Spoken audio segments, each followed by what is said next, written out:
Good morning, good afternoon, good evening, wherever you are in the world. My name is Jade, and this is How to App on iOS. And today, we're hanging out with the Dom Father. Dom Torregrossa. Oh, yeah, and it's going to be a good time all round. And we're going to be talking a bunch of dirty little secrets. Or maybe not.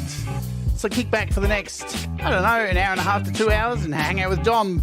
And we're going to kick off with, in fact, dirty little secret. Let's do it.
Welcome to the show. My name is Jade. This is How to App on iOS. It's Friday morning here in Australia, Thursday for the rest of you in past. I'm in the future.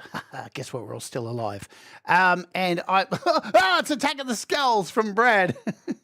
Hope you're all doing well. Yeah, been looking forward to this all week, and it's this is a favour sent back because earlier this week I got to hang out on my special guest's channel and hang out with him while he played some music and I played a few tunes, and I thought it'd be really cool to do the favour back and have this particular person on my show. And it's a nice week of Jade and Dom and Jade, the odd couple, together again, rocking out. So I'm really excited to have Dom on to find a little bit more about him. And yes, there are Dom Torregrossa emojis in the chat, as you can see, floating around my head in that wonderful, sexy tracksuit. It's perfect. So I want to thank you all for being here. We'll do shout-outs, after the second song, as we normally do here on the channel. So kick back and relax. We're going to find out some dirty little secrets today about our special guest. Let's stop me crapping on as usual, and let's bring him on. Let me get everything sorted here. So he's a part of the SWA, the Songwriters Anonymous. He's a rock and roll Dom daddy. You've seen him around. You've seen him doing live streams, playing his original music. You've seen his video clips all around the community. Let's bring you on, shall we? Ladies and gentlemen, the one, the only, can never, ever be duplicated. Without further ado, welcome to the show, Dom Torregrossa. Hey everybody, what's going on? How you doing, Jade? I'm good. Thank you so much for coming on the show. It's always a pleasure. If for no other reason than to see my little emoji. That's pretty cool. I think we're going to have a whole show of you in your tracksuit floating around the screen. It's going to be great. Excellent. This week I got to hang out on your show, which I loved. I had a ball. And I remember you asking me before I came on, you were like, what songs do you want to play? And I was like, man, I just want to kick back. I really don't even want to play. I'll just kick back, play a few songs. And I found the experience, because I wondered what it was going to be like sitting there on a stream, on a camera, having to smile all the way through while someone else is playing guitar. I'm like, how's this going to go? And it was actually more enjoyable than watching it on YouTube. I had way more fun. So thank you for letting me come on. I had a blast. It was really thank you for being there. It was by quickly my fastest watch show, and so I thank you for that. And my biggest stream, I think 37 people were there. So thanks everybody for coming and coming because you were there. So I appreciate it. It's very interesting times, and thank you. I had a blast. But it is very interesting times because I mean, when I've been doing this now for 3 years, my anniversary for running this channel was actually on the 5th of this month. So it's 3 years. And it's been fascinating watching the other programs across this broad music community of playing people's music. That's pretty much how it started. We had shows like Hippie and Pete Johns, and we got Tom, and we had Ron, and we got 15th Band, and we got a whole lot of Conspiracy. I can't forget Conspiracy. So we got all these people playing great music. But now there's this new thing of like streaming live, and everybody's starting to get into these multi-streams live. How are you enjoying the difference of instead of releasing a track every week in this competitive space to now getting up and just vomiting your music and just whenever you want? You know what I mean? Because it is like that. You just go, here I am. Yeah, so, no, 100%. Yeah. I'm enjoying the hell out of it. I really am. I was feeling so much, not pressure when I was just making videos and stuff, but all the added things, the whole video part, I hate the mixing. Oh, it drives me crazy. I just like making music, man. And I was all talking with Conspiracy, and I had said to him, man, I'd like to play live more. And he was like, you want to send me you a link next time I play? I'm like, sure. And every night of the week for like 2 weeks, he sent me a different link. I'm going to play here. I'm going to play there. And from there, and then I just took off, and I've been loving it. I used to do it a lot. I played in bands a lot when I was young, and then I did a solo thing for a long time. And, I hadn't in 30 years. So I'm really enjoying that part of it.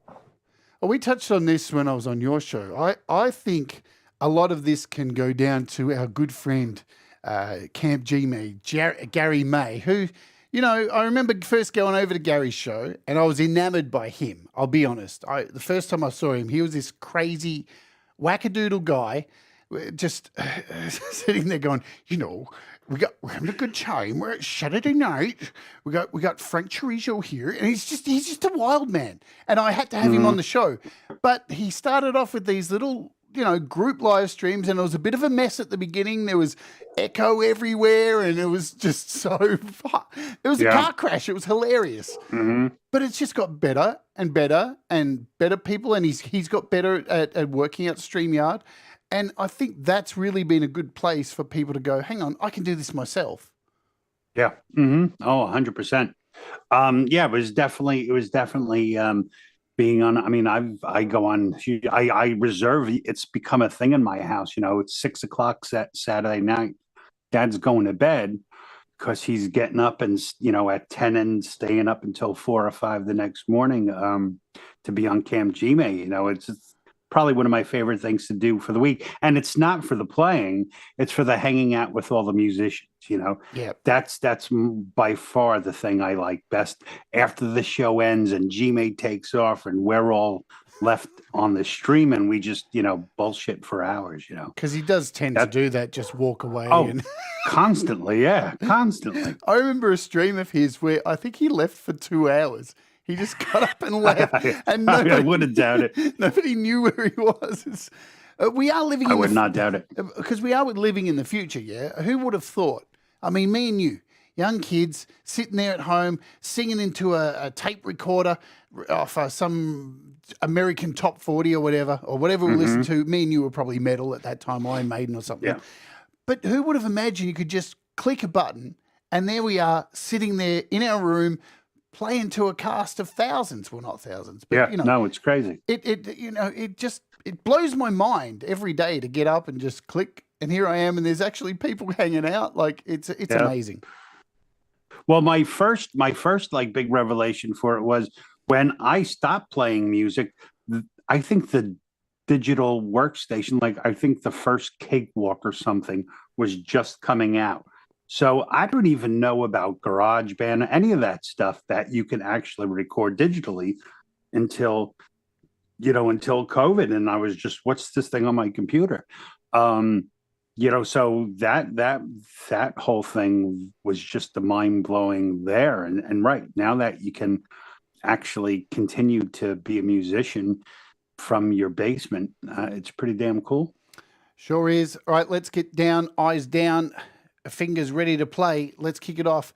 Dom, what does music mean to you, my friend? Music to me is just, well, I mean, my own music to me is just my way of expressing the things I think about. But music as a whole to me it's like a sense. Everything good or bad in my life, I can find a song that perfectly covers it, you know. So music's pretty damn important in my life. Has there been a time in your life where music has got you through something challenging or even something good? Oh yeah, 100%. The one of the songs I play all the time called The River. It's totally a song about when maybe my life was at the worst, and I had this little, you know, in like a 30-second image in my head of who I could become if I didn't change my ways. And that became the song. And that song helped me to go, I want to go in a different direction. You know, so there was that. I do a song called The Lighthouse. That's all about the night I realized I was in love with my wife and came home, asked to marry me. And, you know, wrote a song about my kids when they were, born, you know, so all my songs have are kind of like a diary of my life, I guess, you know, just put to music. Absolutely. It's one of the things I've noticed about your music. I mean, I hear you say on streams, you know, that you don't get too deep in political stuff or anything like that. But there is a lot of depth to your songs. I don't know. I pick it up. I'm a lyricist. I really look into lyrics, and of course it's interesting with lyrics, isn't it? Because you write something, and you can't control what people take away from it. And I think Right. I think even interviews like this sometimes when you ask an artist and go, but what does that song mean? Sometimes I don't actually want to fucking know what that song means. I like what it means to me. Ruin it. Yeah. Yeah, Mhm, yeah. Mhm. Because a lot of the time it's disappointing. When you find out, you're like, really? It's about a cake? Yeah. No. Damn. Exactly. Yeah.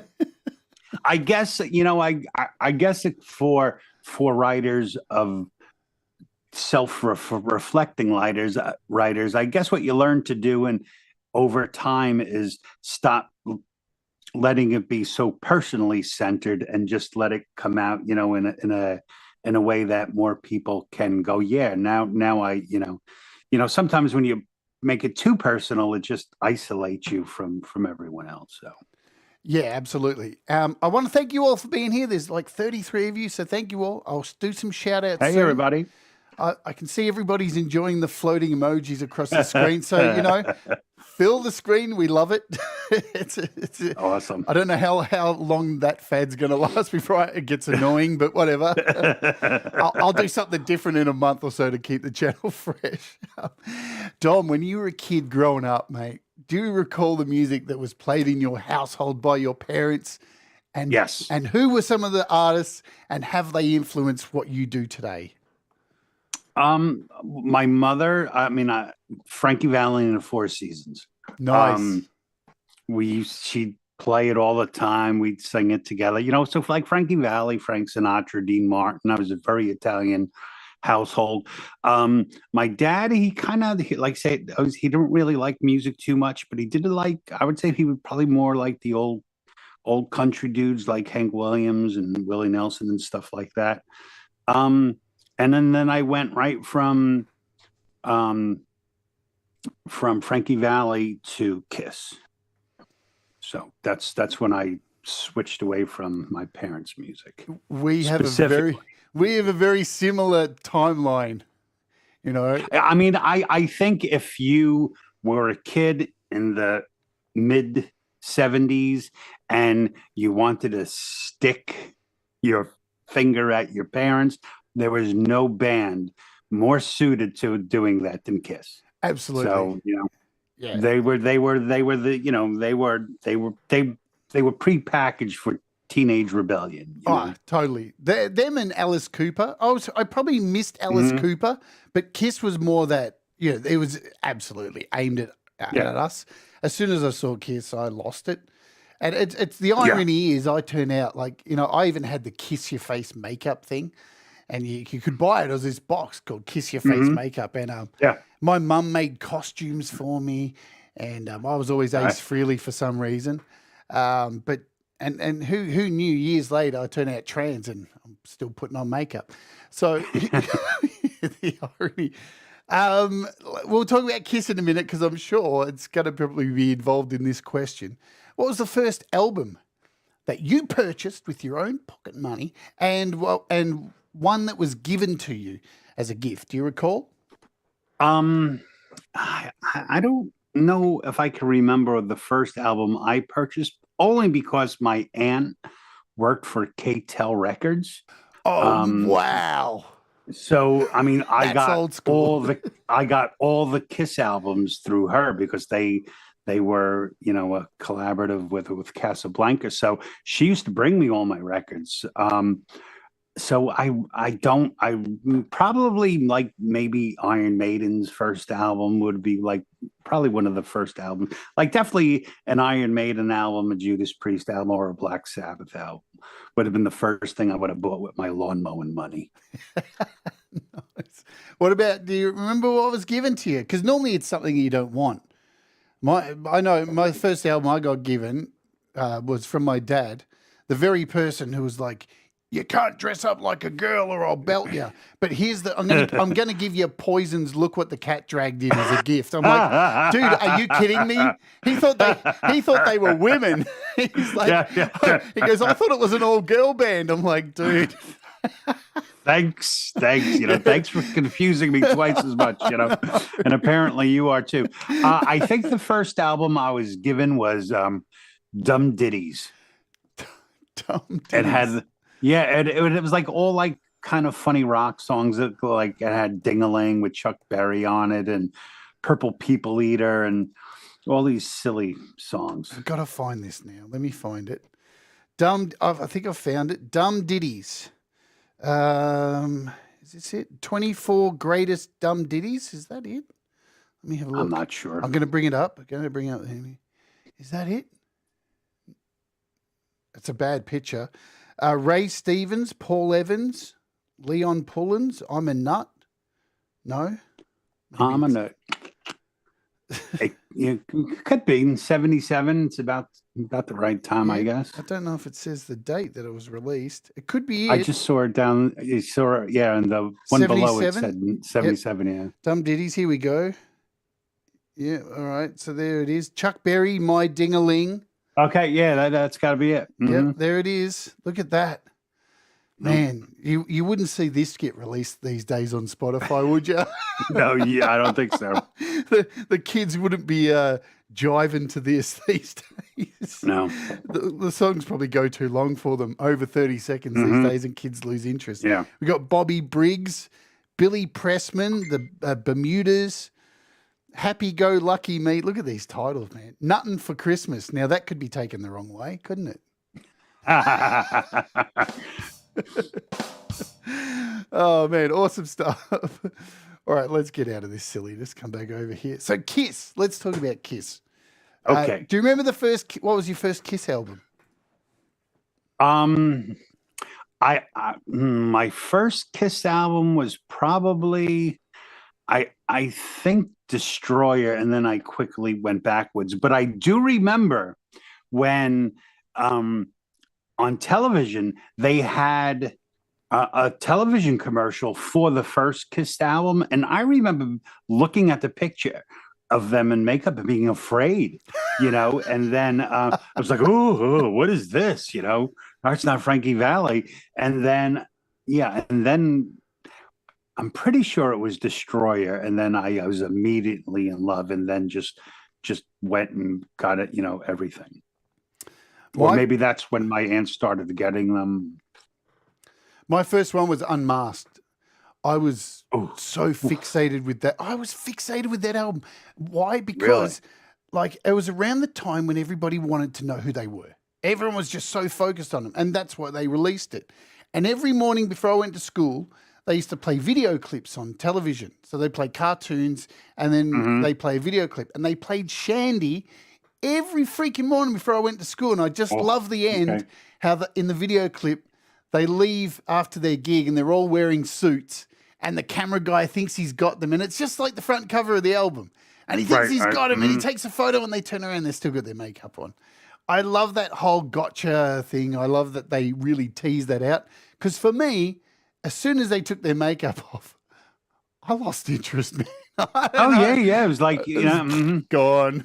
I had absolutely no interest in who they are as people. I don't even want you to be people. Be Kiss, and that's I don't humanize them. That was wrong. But what are you going to do? Yeah. But they were despite how hated they were, by media and press. They literally are probably like the best known band for being loved by their fans and got famous because of fans, So more power to them. Not many bands could, endure that. Not many bands could make 4 dreadfully selling albums and then make one live album that became like the biggest thing in the world. It was a cult. Yeah. 100%. It was called the Kiss Army, That's what it was all about. And, I think it's really hard to do that. It's really hard to create hype like that. I mean, the makeup was one thing and the whole theatrical aspect was another thing. But to be able to create hype and get people to really want to create clubs about you themselves, Right. That's cult mentality, you know. I'm Yeah. surprised. I'm surprised once they took their makeup off, all the Kiss fans didn't like start a farm and then all OD on the strike of midnight at a certain date. Well, I think they're also one of the few bands that have two completely different fan bases. Yes. You have 70s Kiss, which is me, and then you have like late 80s, 90s Kiss, which is like a bunch of people I know, and I never listened to them. I wouldn't go near it. I think after the Creatures of the Night, it was like, like they are dead. But they did what they had. I guess how could they have survived those times any other way than being as ridiculous as they became? It's funny, when I was a kid, I remember the movie they did, The Phantom of the Park. Phantom of the Opera. And I was just like, oh man, this is and you couldn't go and get it anywhere back when you were a kid. These days it's on YouTube. Yeah. Funnily enough, I went and watched it a month ago. It was like, oh man, this is just the Power Rangers. Yeah, basically, yeah. With worse acting, like, yeah. Hey, the things we're entertained with. At least it wasn't the Star Wars Christmas holiday special that enamored me. Yeah, but that was worse. That's true. That Yeah, was and I worse. watched that. I watched that as well. If they would have just got people to play them, like I still say, like, in my opinion now, they should put an end to all of their talks of, hey, we're going to have another farewell tour. I think something they could do that would go down in history as like one of the coolest moves ever. They should just franchise the band. They should hire a new Paul Stanley, Ace Frehley, Peter Criss, Gene Simmons, and let them be Kiss. And if the old Kiss was going to play Madison Square Garden, not the guys that that are in their 60s and 70s, if there was a new band as the old Kiss, I would definitely start going to see them again. So that I think they should do that. I think they would make so much friggin' money doing that, just to have a Kiss franchise. I'm surprised they haven't done it. I mean, I know. I'm sure Simmons, Gene has. Yeah. Oh man, I don't know if you saw that product he released called The Vault. Oh man, it's one of the funniest. Sure. If you get a chance, go and look up the promo he did for it. It is one of the funniest things I've ever seen. I've even got some videos I made of it, of my channel, and it's him sitting there like going, The Vault. It's like 140 tracks never released, and they're shit. They're terrible tracks, and it cost I think it cost $2,500 to buy it. And whoever bought the highest tier, he came to your house to bring you the pack. And there's all these videos of him at people's houses, and it's the most uncomfortable thing. And there's this one, one bit in the video where he sits next to this family's daughter who looks like she's about 14, and he puts his hand on her lap, and you're like, oh my god, dude, this is SA, man. You can't touch their daughter. That's bad. It's so weird. I was on something one time, and I was looking at him, and I was just like, you know what? I bet this guy would be like friends with Donald Trump, and like that's enough. And I remember I took my wife to Jones Beach, and we saw Kiss one time, and Gene was doing his old, his big old cod piece and doing his gyrations. I'm gonna be sick, and like then a 60-year-old man should not ever be doing that, Could you imagine a world where Gene Simmons ran for president of the United States? Yeah, no, I can't. That would be the movie Idiocracy totally come true. Yeah, yeah. He'd like probably introduce new laws like, everybody has to grope someone under 18. But it would be a real bad world. We'd be going to hell very quickly. I mean, it'd be fun for a week or two, and then let's do it for a week, and then just please, can I have just a little order? Just a little order. Can someone point me in the right direction? I'd pay to see that. Look, a few people here. Thomas says, "Please don't suggest it. Don't give Gene ideas." All right, let's play a song, and then we'll come back and say hello to everybody. I'm going to play Winter Willow. What's the story behind this song, Winter Willow? Couple little stories behind the song. One, the main story is that this is the first time I ever wrote a song about a specific topic. So the original acoustic part was just like a demo I did one night, like how most of my songs start. And I started giving them names, something the music made me think about, before I close it so I can retrieve it easier. Because project 62 is hard to know what's on it. So when I closed the project, I called it Winter Willow. And the next day I was like, man, that is such a beautiful title. It's so picturesque. And, I want to write a song about Winter Willow, which got me thinking about this thing that happened when I was a kid, when one of my aunts passed away, and a week later her husband passed away, and the whole family was in turmoil and stuff. And I think I was talking with my mother or someone in my family about it, and they had just said that they loved each other so much that they couldn't bear to be apart. So that's why he went to go join her. And it just stuck with me, like, wow, who wouldn't want that? It's, the whole concept of love and marriage, it's kind of crazy anyway. But, if you could have it to where saying, no, death doing us part, that isn't enough. I need a little more, so that's the whole basis of the song for me. It's the person who's deceased already is looking down at the person who is ready to go and telling them that, I'm here, everything's going to be fine, let's get this party going, so that. All right, let's play it. Let's hear it, folks. Grab a drink, chill, relax, grab some peanuts, something to chew on, and we will be back momentarily. Enjoy the track. Let's do it right now. Oh, yeah.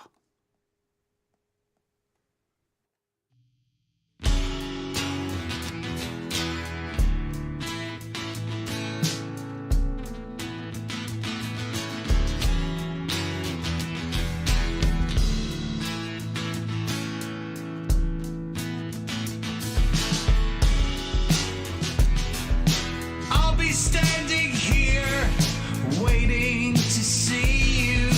Call me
I love that you put at the end there, recorded in my basement.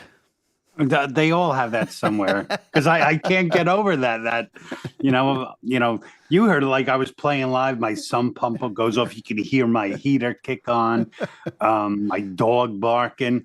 So I find that part so damn humorous. Yeah, because it doesn't sound like that. That's the irony. Yeah, It no, absolutely 100%, doesn't yeah. sound like that.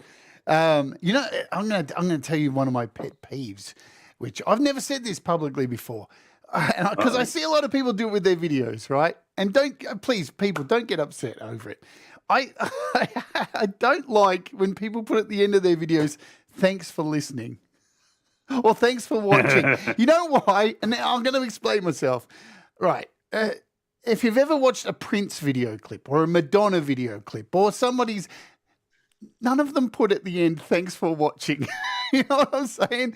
It's a given. Thank you for watching. Hit the like button. Anyway, that's one of my pet peeves. Mm-hmm. So I'm glad I did see that on there. So It was on there. Was it? Yeah, it was on there. I think I did it in one of my videos recently. I put it on there just for a bit of a laugh. Anyway, we all have our little pet peeves, and that's okay.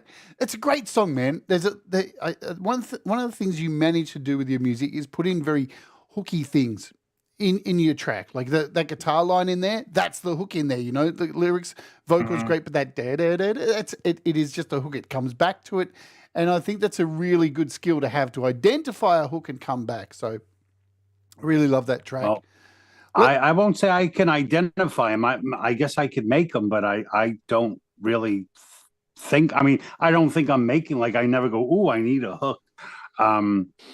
I just record what at the moment kind of sounds right to me. So you put it maybe in that's there, better. so your brain's naturally somewhere along the line, Dom, identifying. Yeah. You may I not, never give myself credit. You'll learn that about me. we may not be conscious of it, but sometimes our brain is actually way ahead of us. Let's say hello to the folks here in the chat. Folks, it'd make my job easy, and type something in the chat so I don't have to scroll through, and I can say hello to you, and I'll do my best to get through as many of you as I can. Hello, Dark Leela Rising, the rise of Dark Leela, Jenny, Jolave, Hugh Caldwell, Kubrick Lover, Lord Spike Protein, Frank Terzo. We've got David L. Live to Fly channel. We have Folkpunk here. Joe and Barry Glenn, hope you're both feeling better. Those two have been sick. We've got Cute Code Music. We've got Thomas Christ. He's saying something. We've got Scott Borthwick, Dan Eckberg. We got Kim Harden Hudson. We got, who else? I say Frank Terzo already. Who else can I remember as I scroll up? We got Cold Acres here as well. Who else? I'm scrolling. Lord Spike. Lord Spike. I think I said Lord Spike. We got Independent Men United. ND. We got Audible Video here as well. Who else? Let me know in the chat if you're here so I can call your name out. Or if you don't want me to call your name out, don't do it. I think I saw Falco here. I'm running by memory. Who else have I seen? Oh, man, I've seen so many people. I saw Papa Tom was here earlier. He said, give him hell. He told me to give you hell. Poor Papa Tom, you guys beat him up way too much. Yeah, I know. Mars Capone, thank you for the $2.99 super chat. You rock. Remember, you could do that if you like, and contribute to the swear jar, as we call it on this show, because I'm sure there'll be some swearing soon. Look who's here in the chat as well. It's Dom Torregrossa. Wow, man, what a multitasker you are. You rock. All right, let's get back into it. So, did you have music lessons? Was there music lessons offered to you at school? And did you partake in them? And did you learn the recorder? I don't. My sister is a recorder. Me, I'm a special. I started with cello. What? I started with the cello. Now I want to see you holding a cello. Tell us more. It was bigger than me. I mean, I forget what grade I was in. The thing was taller than me. I used to try to have to carry it on the bus and like getting it caught in the seats and shit. But I mean, I hated every minute of it. But one credit I will say is I don't remember the music teacher. But it's like in the days when like teachers like I mean, I don't say that. My wife's a teacher. If she listened to this, she'd come beat me. Uh-oh. But it's like like teachers like cared, especially teachers of the arts. They when they see someone, they put interest in them. And she had called my parents to say, I don't know if you know this, but your son is like, he learned all the notes. He's doing this. He's ad-libbing his own things and stuff. So that's really what got me. That was the first thing I had ever played other than a tennis racket. I used to wail on a fucking tennis racket, man. So photos, or it didn't happen. No, yeah. The Polaroids probably all got stuck together. So it went from the cello to a guitar. So then from that, my parents like went to Atlantic City and they bought me like a little 3/4 guitar. And then I started taking lessons. It's interesting with music in school because it's one of those subjects that, especially in a government school, I guess this is all around the world, they don't allocate a lot of money to it, No. because people see it as a dead end thing. People, being creative, they want you to learn, proper skills. So then you can get out there and get in the real world and realize, hang on a minute, I went to school for all these years and they didn't teach me the basics of paying my bills. And, right. Well, that's yeah, and that it's going to be really hard. So all these skills that I learned actually aren't going to help me get a job. Yeah. It's so true. Like school is in many ways so backwards. School should be about teaching kids how to exist in the world, and like basically everything you learn in school, you pretty much can forget as soon as you're done with. It never comes into play again. Like my kid was like, stressing out. He had to memorize all the states and all the capitals. And I'm like, crap, I can't do that, and, like for what point? We all have, everyone's got a friggin' phone now. You can find out anything you could learn in school by asking Siri, So they should do a lot more with teaching kids how to get along, how to interact. There should be a heck of a lot more of that. And for that, you need more arts in school, I think. Yeah. Because it's also been proven that kids who excel in music do better and generally do better in classwork. They can, because it's learning another language, and kids who can paint can see things in a clearer, different way, So I think they're missing a big opportunities because all they're worried is about test scores. That's why I think they don't like arts, is because you can't quantify it in something some douchebag, can look at and say, okay, you're doing good or bad. Yeah, you've got to feed the left side of the brain as well. Like Yeah. you can have all that, all the statistics and all that stuff in your right side of the brain, but without creativity in the other side, you're going to get to that job that you've been wanting to do, which is all about, say you end up being a market analyst, but without creativity, the ideas don't come, and being experimental and all that kind of stuff. I agree totally with you. The entire school system needs to be totally upended. And, because I went to a school where I was lucky. They taught us, I did music, radio, theatre, but at the same time still did maths, science, all that stuff, and was fed all of that stuff. And I even did home economics and woodwork and all this stuff. And, I learned to cook, woodwork, shop, iron. I mean, I'm a fantastic cook because of that, I remember making a guitar cake in year 9. It was like taking it home was awesome. Ridiculous. It was a full-size guitar cake. But, just the basics of not being an asshole. Yeah. 100%. Yeah. Yeah. It's, I think a lot of people, and I'm sure kids these days are dealing with the same thing. They get out of school and the fairy tale's over, man. You got to pay electricity, rent, all this stuff. And if you have no idea how to manage money, you're fucked. Yeah. And this is where we see people fall down, Oh, I went crazy. Like my first credit card. Oof. Didn't we all? big problems, you know. I'm sure But there's... I won. I never paid a damn thing back, and I outlasted them all. You outlasted the And 7 said, years. you see, you can't fucking touch me, man. You had your shot, and I just started all over again. I mean, I racked up like basically every guitar I have, I've never paid for because I just never paid the bill. You know, now I pay my bills. I think, you know, we've all been through that. You know, we've all been through getting stiffed with a credit card, or, you know, it's funny. I used to work for a credit card company, and the amount of people who, because when I started, I was in the low end of the credit card company where you're dealing with people with small credit lines. And by the time I left American Express, I was dealing with portfolios of people who'd spend Right. 200 grand on their titanium card. But just the amount of people who didn't understand what compound interest was and the way it worked, and they just signed up, and they're fucked.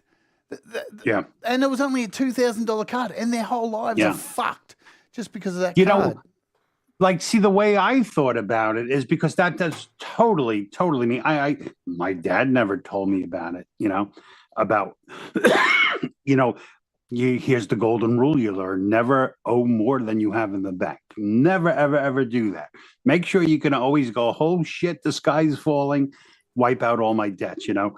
But I thought about that when I was young, and I said, you know, these people, they're taking advantage of me because I'm young and stupid. And just because I'm stupid doesn't mean you should try to take advantage. If you know you're putting me in a situation that I can't possibly make it through, don't give me the credit card, you know? So shame on you. So that was my feeling. I always said to upend the... Who knew we were going to be talking about financials?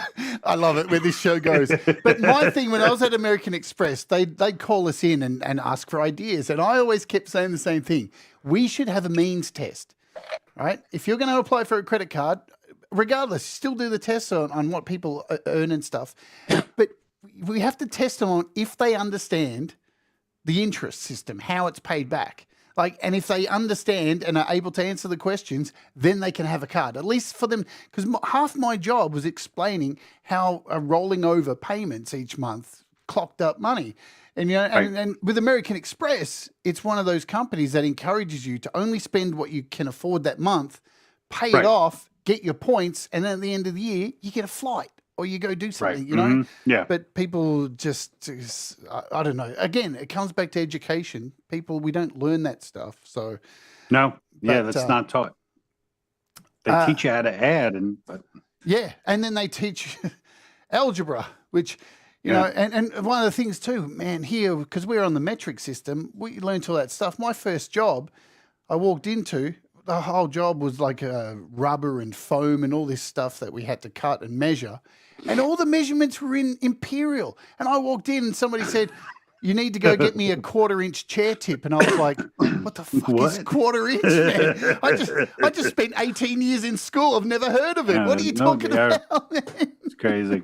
That's crazy. So after you go to school and you've picked up the cello and then you pick up a guitar, did you, was there a time when you hooked up with people and started jamming in a garage? Was there any aspirations, youngsters, to play music in a band? Oh, God, that's all I thought about. So it's one of my favorite stories. So I think it was 8th or 9th grade. I was sitting in the cafeteria with one of my friends, and this guy comes walking into the lunchroom, and he had the new guy look on his face like, where do I sit? You know, like that. And he had on a denim vest. He had long black hair, cut off shirt. And I jumped up on the table and was like, yo, dude, come sit over here. And his name was Nick. He sat down, started talking. He lived like around the block from me. He played drums. I played guitar. We both like Kiss. We both, you know, his dad owned a recording studio in his house called Flying Z Recording Studios. So he and I started our first band together called Hurricane. And then we got a bass player. and then we had a saxophone player, and then that band turned into this our high school band called Tempered Steel, a metal which could not be made harder. Man, tempered steel. Yeah. Which is actually from a Kiss song, from Music from the Elder, I think to The Oath. Yeah. Tempered Steel, being Brighton, something like that. So yeah, that was our high school band, and oh my God, it was my entire life. That's all I wanted to do with my life. But life doesn't always turn out that way. And we played a lot. Like I said, we grew up in a recording studio, so like session musicians would be in the recording studio playing, and then we made a deal, like we cleaned the studio and we got to practice when no one was there. So, that's, what's this thing in the ashtray? That's a joint. Oh, what's that? That's cocaine. Oh, what's this? So forget about it. It was a lot of fun, man. But, so we had like the best equipment. We had, we were like 15 and 16, and we had a mixing guy, go bring up the guitar, it was fantastic. We played, we back in the time, it was mainly Battle of the Bands, we were too young to play in clubs, but we played at like every Battle of the Bands there was. And, we had a pretty good, name. We won a couple. The best was like, there was a riot and, people just freaking out for us. And like the announcers just cut off, they were like, cut them. And he handed it back. He's like, go. Get all these people out of here. And we took the check and we were like, we're having a party. So it's a lot of fun. But unfortunately, like Al Bundy, I peaked, in high school, so 11th grade was probably like 11th, 12th was like my peak in music. And then for undisclosed reasons, I joined the army and I left. Yeah, wow. So, I mean, that's what I have written up right here. So, before we go there, let's talk about it, because a lot of people probably know, but it's when I first came across your music and all that stuff. I had no idea you're a metalhead. And it's weird with metal, isn't it? When you see another metalhead, you're a tribe. Right? There's something about 100%. it. And as soon as I found out you're a metalhead, and the other thing that metalheads do, which is kind of annoying, is it's like, yeah, but are you a real metalhead? I need to ask him some questions and make sure he's not a poser, because back in the day I was like, you're a poser or not. Oh yeah, 100%. So what was it that drew you to metal?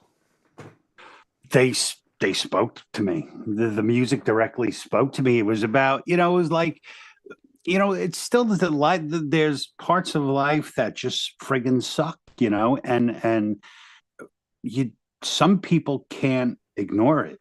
I'm not miserable, but I am aware that, a lot of the things now, as then, a lot of the things in my life weren't great. And I don't want to pretend that I'm happy. I need to deal with it so I can be happy.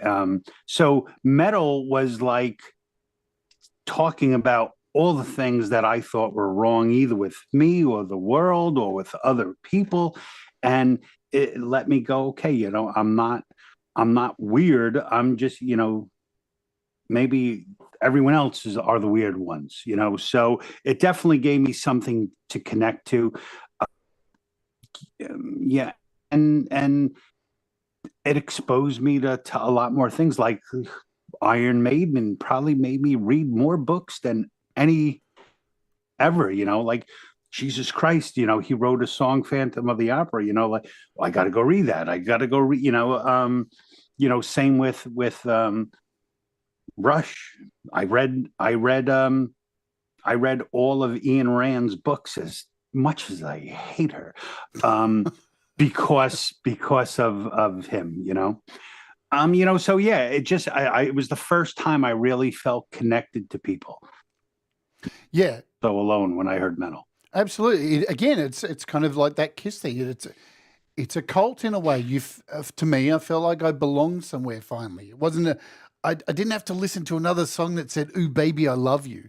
Like, there's so much of that, and hey, love's an amazing thing, but you know what? There's a lot of other things we're not talking about. Yeah, And, 100%. Yeah. And metal did that. I remember, God, my first metal band, the first song I wrote was called Ozone Death. And I thought I was so fucking hard hitting. I was like, I'm writing about the ozone layer, mate. Fuck yeah. Cool. That's cool, You didn't see mainstream shit writing about that. Yeah. So. No, you didn't. I remember like a turning point for me. I went to go see Kiss Dynasty. I guess that was in 1980 at Nassau Coliseum. My older cousins took me. It was Kiss was headlining, and Judas Priest, first UFO. They were like the opening band for every opening band, and then Judas Priest played supporting British Steel. And I don't even think I was a teenager yet, but I remember Judas Priest playing, and they were phenomenal. Yeah. And then the fucking stadium just cleared it out. And I was like, why aren't people staying for Kiss? Then the Kiss comes on, and here comes Paul Stanley prancing around. And that's when I realized, the difference in Kiss was a cult because you chose to join it to belong.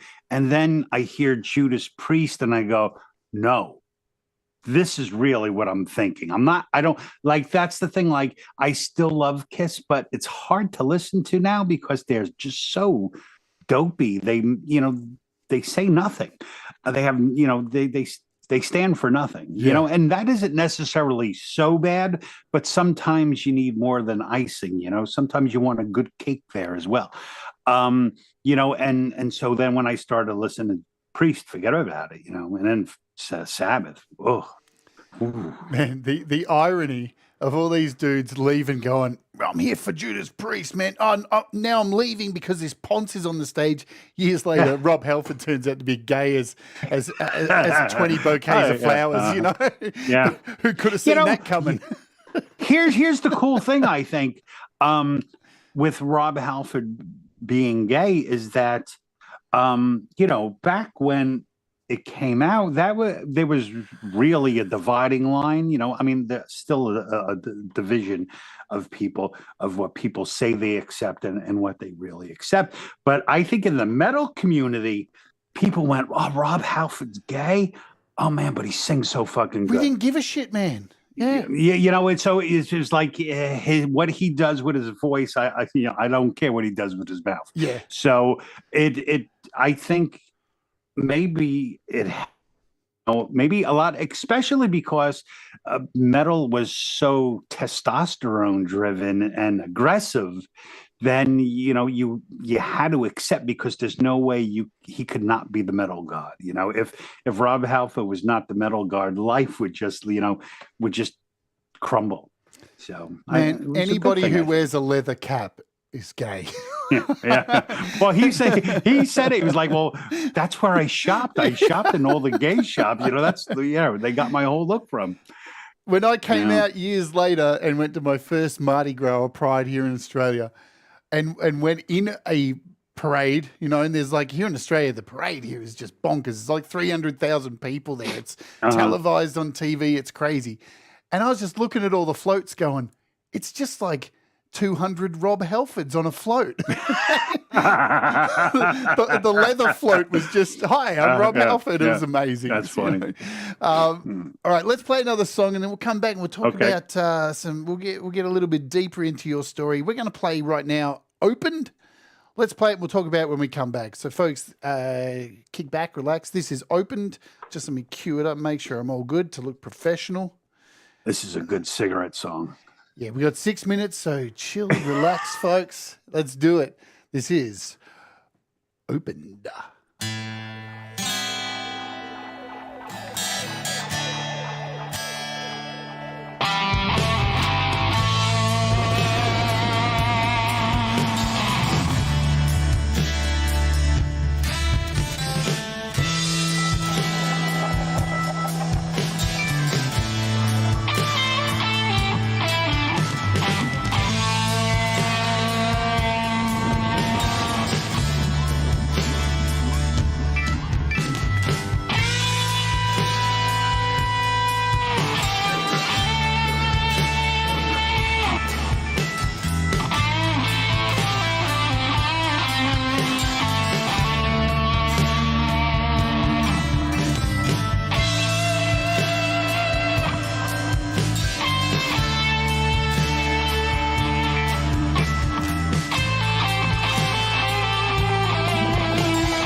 will you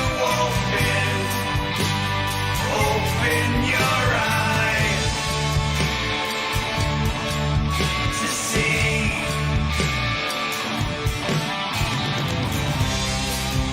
the thing that you fear is just being free.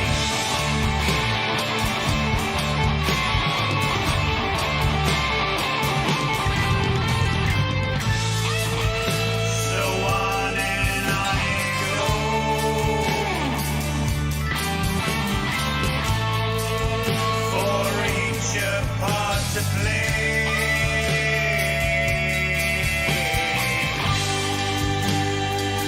until the curtains close and we melt away.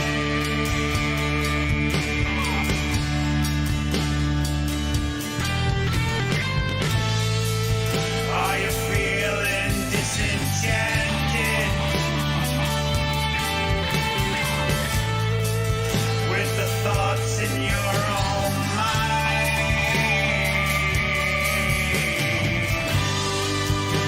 Step on through to this side and leave it all behind.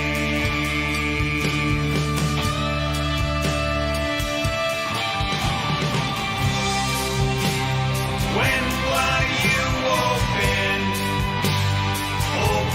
your eyes to see the thing that you fear is just being free to speak, to think, to dream.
When will you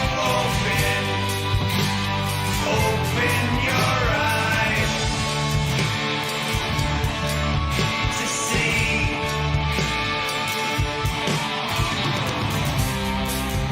the thing that you fear is just being free?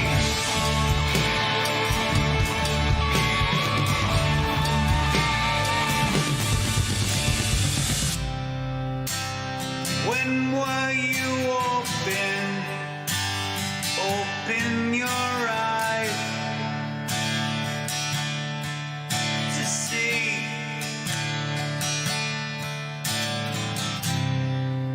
the thing that you fear is just being free to think, to speak,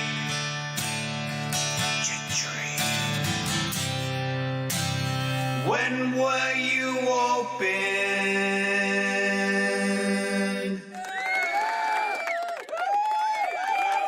All right, if that didn't show you guys just how much depth this artist has, I don't know what will. So what a wicked song, man. Great song.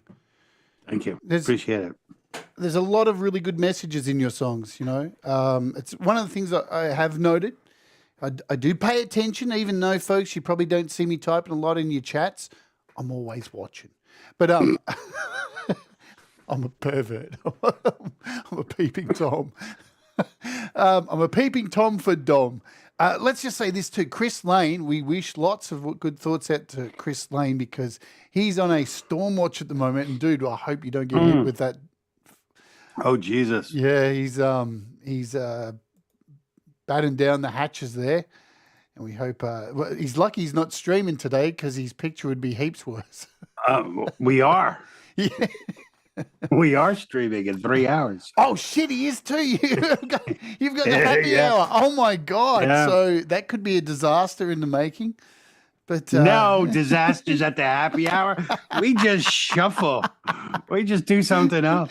That's what we do here on this show, man. Yeah. It all just whatever happens, you know. Yeah. And that was a fantastic song, and everybody in the chat agrees. Really great song. Thank you. It's lyrically one of my favorite songs. It's probably, I mean, I like it because it reads like poetry. It's very much how I feel most of the time, you know, like there's just this line in this world and I don't know. It's hard. You can pick up more from the song than for me explaining it, but yeah, your lyrics are very clear. I think you know you make very solid points, and there's no they're not written like a child, right? So you spell things out nice and easy. There's some hidden stuff in there, but it's very clear what you're writing about, which I love. Thank you. So you're in your late teens. You're rocking and rolling in what was it? Forged steel, aluminium. What was Tempered it? steel. Tempered steel. Separately, yeah. Aluminium. Aluminum rock, and you join the army. So what drove you to do that? And what was the thought process? And what are some of the experiences? What happened? How did you come out of it in the end? Do tell. It arose from two different things. One I'm not going to talk about, although I'm writing a song about it. And then the other thing I will talk about is I totally love my parents. I love my dad. My dad was a great man, but my dad was a 70s dad. And, you know, do as I say, not as I do, those kind of things. So life was something happened, made the senior year in high school a little bit rough. And I wanted to get away, and my band, Tempered Steel, we were doing very well. Well, people loved us. We were really good, played original music, which I wrote most of. And we wanted to take, instead of going to college, we wanted to try to make it, you know, like every teenage dream. And I had a serious talk with my parents about it, and I made a deal, and I was like, you know, I would like to try for a year, and if I'm not making money after a year, I'll stop and I'll go to college and blah blah this and blah blah that, because my father always instilled on me, you know, like nothing comes easy, you have to work. I'm still like that. I very much adhere to that.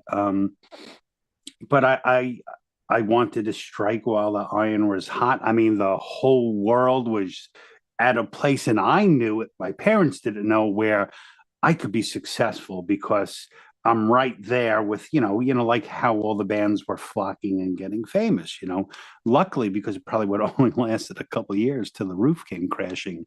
But my father's, I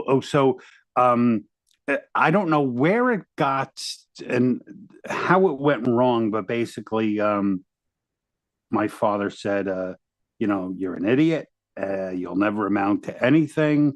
You may as well join the army. So I was like, fuck you. and I did it. And he didn't mean it. I mean, he did not mean it like that. You know, I think it's, you know, I think 70s dads, they couldn't express themselves. They couldn't express the fear they felt for their children. So they try to beat it with a stick, you know. And I do my thing. I walk to my beat. I do, you know, I mean, I'm not willy-nilly like most of my friends who know me around here. I'm a very structured person. like I need a calendar. I go off on tangents. I'm very, this is where I'm going. That's where I'll go. But it really got on my nerves. And the other thing that got on my nerves, he also added that, and I hope she's not watching, and your sister's college costs too much, so you're going to have to pay for yourself. So, so, so I was like, do you realize you had two children, like maybe you could have put it some aside for me. So I thought about it that night, and the next day I went into a recruiter. I was still 17 and I joined. So that was probably, I left in August of 85. So it was probably like June. And I signed up.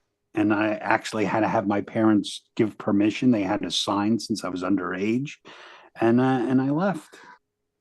And and like I don't blame him for it. And I also later when we talked about it more, my dad was like, just do me a favor, whatever you do, don't go to Baumholder, don't go to Baumholder, Germany, because that's where he was in the army. So I remember that. And when I was in the after basic training, you're all sitting in a room for assignments, and they were like, does anyone have anywhere they want to go? And yeah, where you want to go? I'm like, a place called Baumholder, Germany. They're like, you go over there. And man, I should have listened to my father.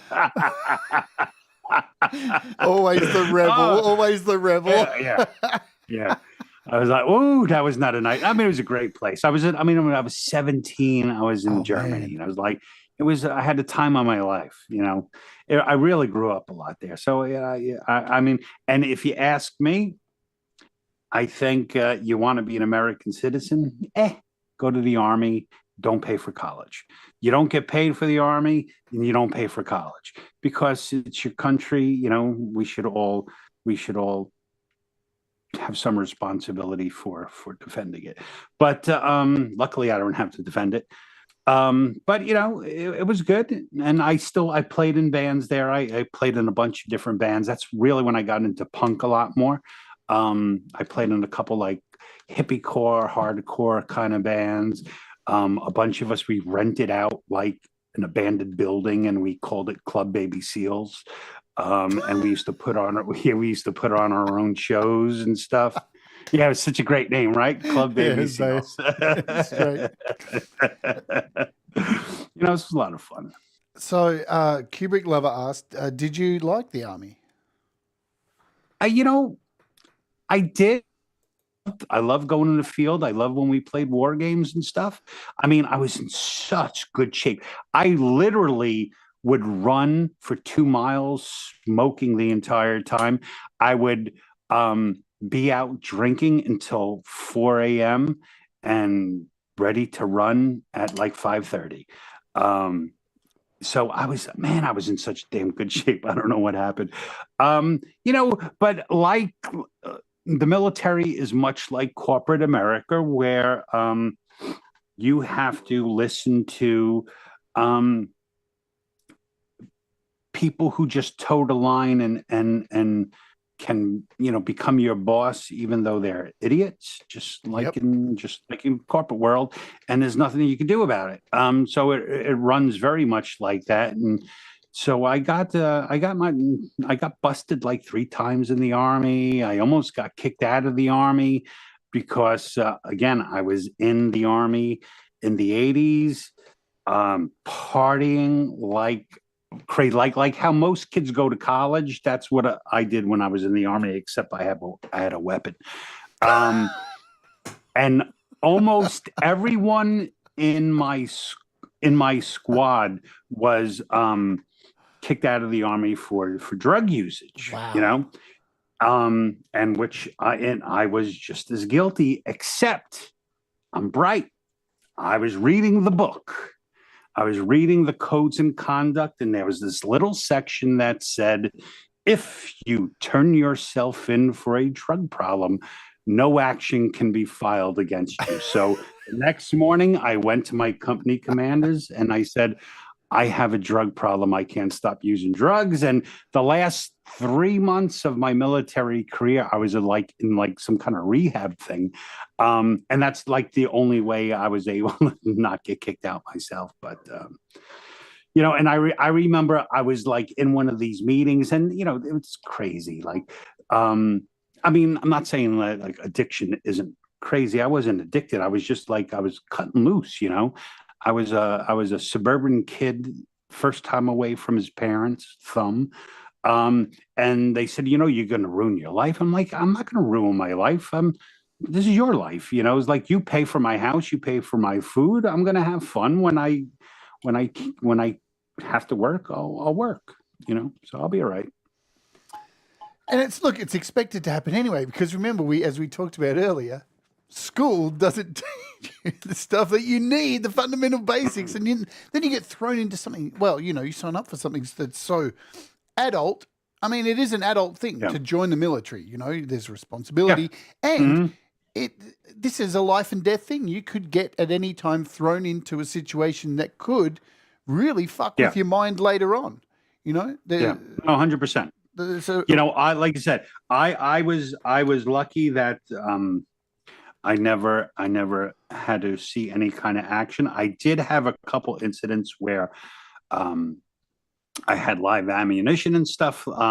When we were there was I think it was like the Libyan terror crisis. Basically, I guess Libyans. I don't even know who they were, but they were going around and bombing military radio towers all over Germany.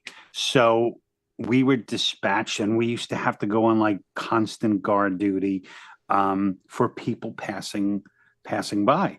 And one night, me and my friend were on guard duty, and we full gear, a loaded weapon, and it's like 3:00 in the morning, and this truck.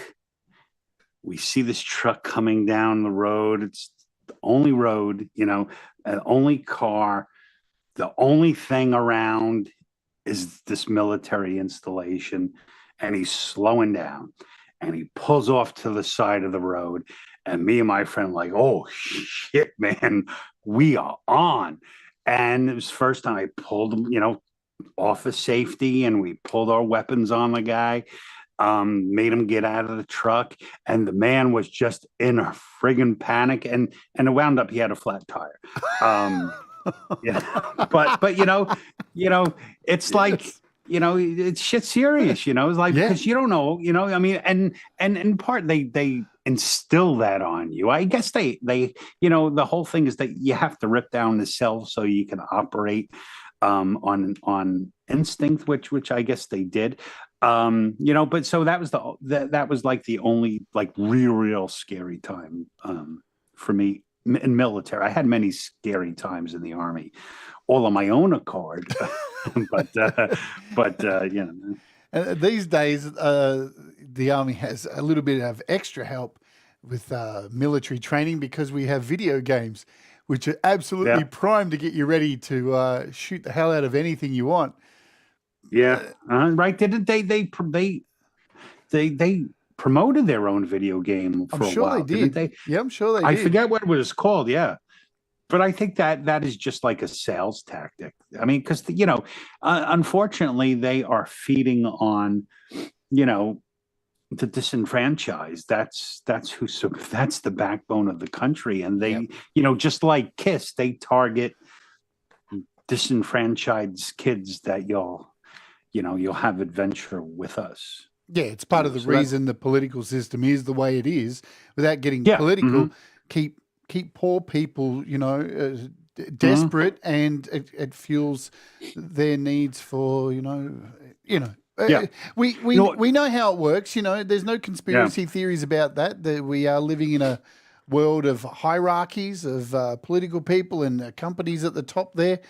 Keeping the poor poorer, destroying the middle class because they need to keep their dollars lining their pockets so they can do fuck all. No, it's true. And the sad part of it is so that was like my first experience with meeting guys from all over the country, of all different types. And you definitely, I would take care of it. I would be there for any of them. And I were there for many of them. If one of my friends, if someone in my unit got into a scuffle, there were 30 of us there. And there were no one-on-one fights. That's how every fight was in the Army. It was your squad against someone else's squad because two people got into an argument. So we just fighting all the time. It was actually a lot of fun. But my feeling is, so if everybody had to serve in the military, they would learn how to interact with each other and see they're not so different. And I think it would make the world a better place if everybody served, because everybody would then understand each other better. So, and I mean, the other thing, as you mentioned, structure. Structure does come from it. It's the one thing that school is unable to do. We're gonna push on and move to, because we talked about this at the beginning. So you come out of the military, you start a family. Of course, now you are known as the Dom father. Anyone who's come across you knows, can tell you're extremely loving father. You spend a lot of time with your kids. In fact, you even go out and do things with your kids where you're not involved, and the next day you can't walk. Yeah, yeah, that's pretty much. Thanks for saying it that way, Jade. Sorry, man. We're all in the same boat. I had to clean my house for a house inspection last week, and there was only 2 rooms I had to clean. I couldn't walk for 2 days. So it's the joys of 50. Yeah. Good times. So how is your family, who you love immensely and are a massive part of your life, how are they with this new rock and roll dad? Do they go to school and say, my dad's on Spotify?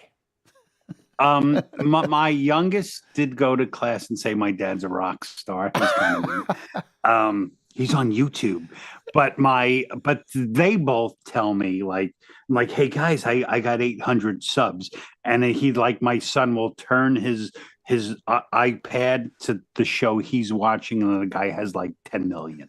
He's like, that.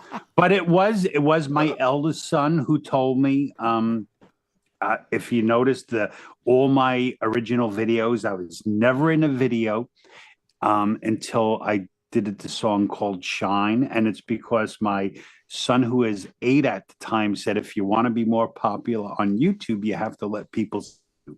So that's when I started allowing myself to go on to film myself. So you can learn things from kids. He was right. Absolutely. I mean, do they watch YouTube? My kids constantly. God, that's all they do. But now it's like we're trying to get him off YouTube, and then he started finding TikTok, and I'm like, no, please watch YouTube. It's all right. Watch YouTube. Yeah, keep your attention span, please. Yeah, exactly. It was like, oh, long form. That's a 3-minute video. No, but like my one son watches a lot because he's big Roblox gamer, and he watches all shows about beating games, and that's what he loves to do. He'll watch and then he'll try to duplicate all the moves. And my younger son, not so much. My younger son is a total jock. Loves every sport. I call him the mayor because it's like everybody loves you and you're full of crap all the time. So and then my eldest son, he's very quiet, very reserved. He's a thinker. And my youngest son is a man of action. But I try not to let it interfere too much in our time. I usually wait. I try not to come downstairs until around 8:30 when they go to bed. But it's just part of, Dad has his thing, and my wife, my wife doesn't partake. She doesn't watch it. I don't think she's a fan.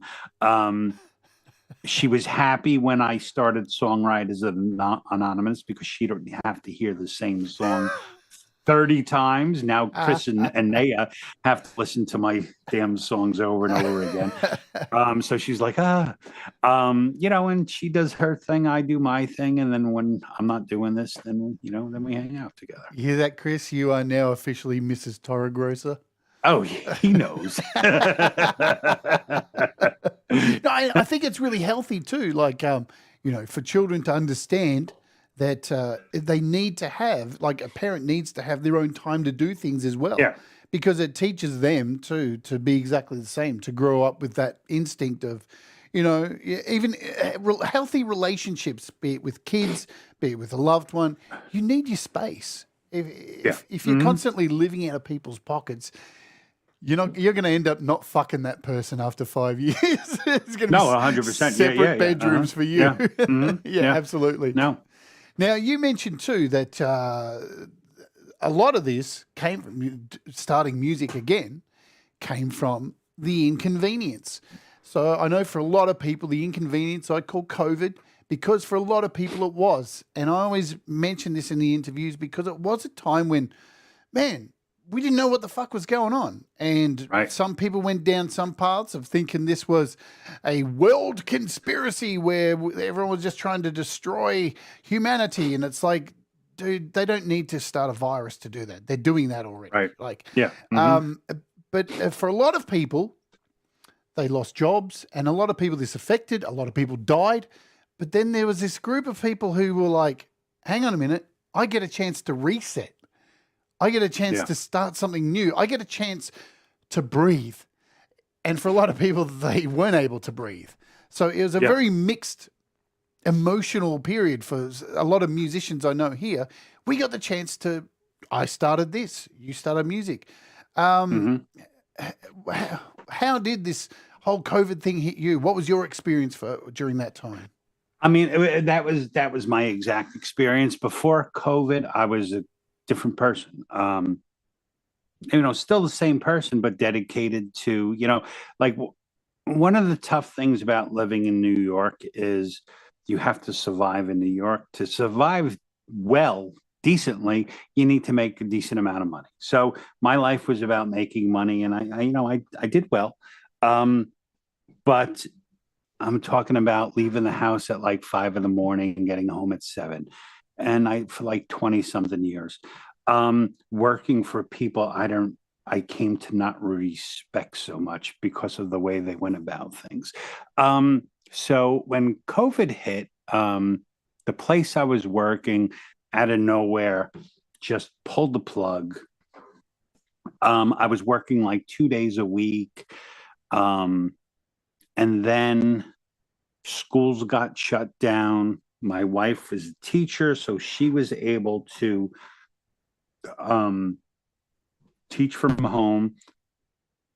So I was just being, I was there with my kids as their, to help them through Teams and this for all their online education and stuff.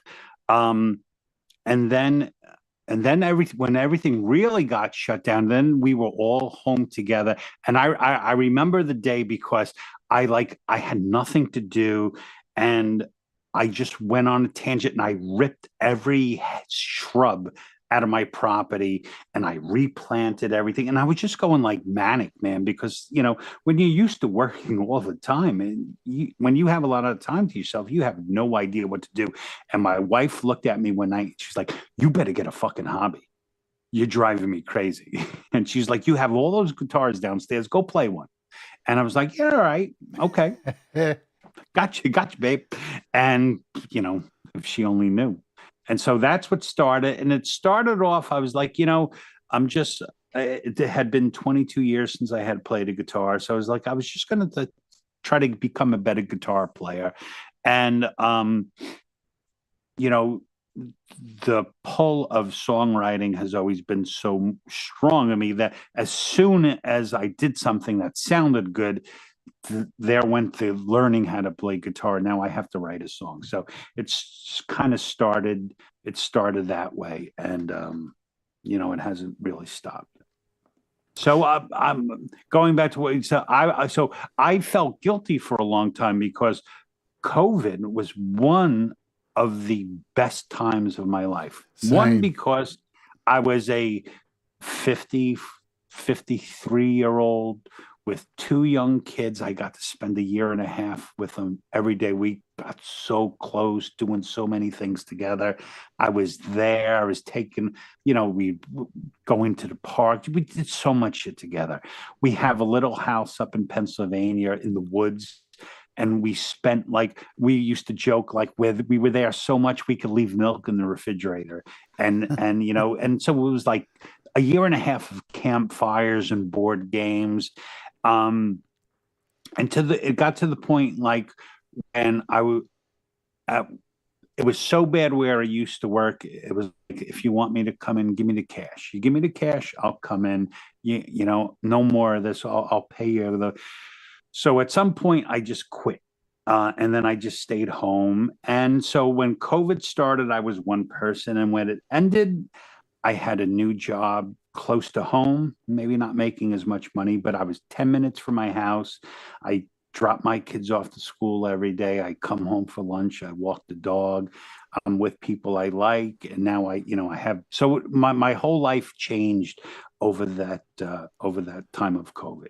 I think, unfortunately, with the world we live in, where we're bombarded every day with negativity, and we have governments that want to keep us apart, and unfortunately, like you said there, and like many of us here in the chat, many of these people in the music communities, everyone I've had on the show is pretty much the same experience. There were some people who just focused on the negative and didn't realize, hey, this is a time to reset. There's nothing wrong with a reset, man, because shit, things that ain't been going good. And, unfortunately, a lot of people aren't here to be able to reset, which sucks. I looked at it exactly the same way. This is a time to do something different and be someone different and leave everything behind. And I think without it, many of us wouldn't be sitting here on YouTube right now, in this community. And we have one of the most just amazing communities. I go and sit in other communities on YouTube, and man, there is so much anger and so many trolls and so much bitterness. And instead, we sit here and comment on each other's songs, and are always positive. It's something very rare, and something we've talked about this. We had a chat about this privately. We have something so special, and it's something we really need to make sure we remind ourselves of, and not let it go down a dark path. I think part of the reason for it is why we can not get so sucked down by all the negativity is because we have a creative outlet that does it for us. So I can get all my hurt out in a song and relieve myself of the hurt, and so like when I write a song about something I'm feeling, after that song's done, I don't feel it anymore. It's now belongs to the song. It's no longer in me. And so I think the people who hold on all to this hostility and negativity is because they just don't have a way to release it from themselves. So it's trapped in them, So lucky for us. We're very lucky. We are. And I wake up every day and, I really noticed it. Look, man, I got banned, and most of you know, and shit, the second time was really hard to take, and I just went, you know what? I'm just going to disappear from YouTube for 2 weeks, just keep it low key, work on my album, and holy fuck, you all came together,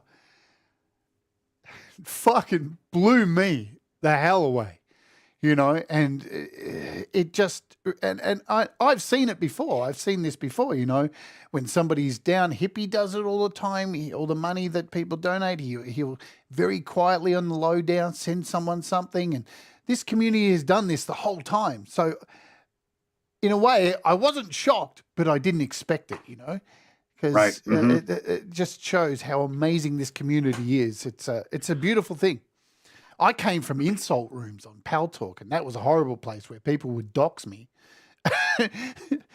On Pal Talk, people just used to try and get my address and put it on a neo-Nazi website. That was a totally different world, I'll tell you what. Well, let's play a song, and we'll come back and talk about SWA. Okay. Because I know we want to talk about that. We may go a little bit overtime today because Pete Johns normally follows me, but... hang on. What time does your show start? after this? 10. Well, Oh, yeah, again, we got can- plenty of time. yeah. But yeah, Pete normally goes after me, so I have to make sure I finish on the dot.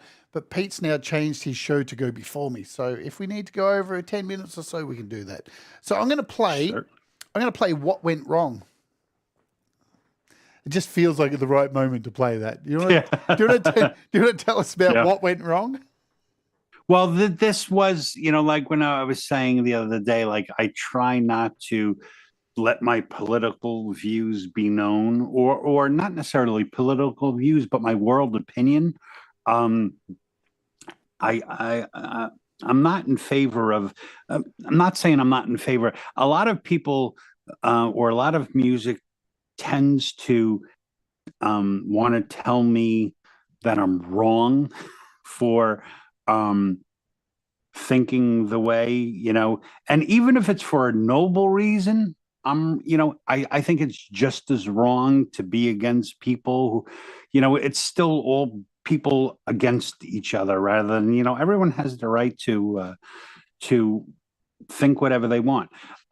So I guess what went wrong, I was just trying to just pinpoint like different things that I saw that, that have led us all down a bad road, I guess. Absolutely. Let's play it, folks. Chill, relax. You're up for another great song if you haven't heard it already. You're going to hear it again now. Let's do it. This is What Went Wrong.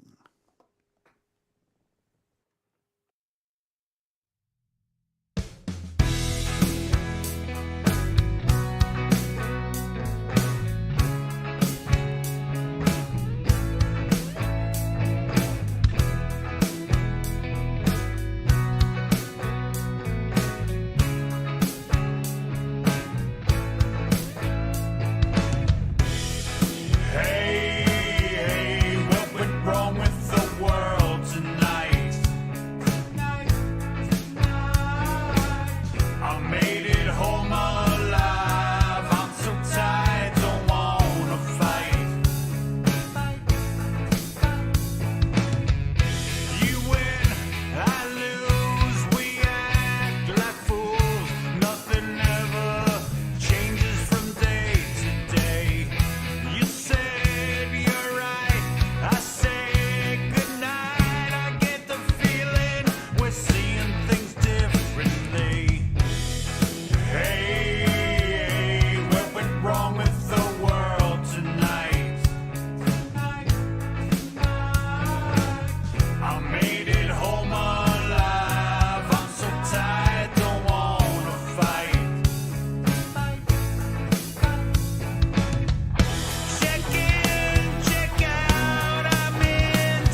I love our little community here. Hello, Stephen. Welcome to the channel. Welcome along. Thanks for subscribing. And look at everybody welcoming.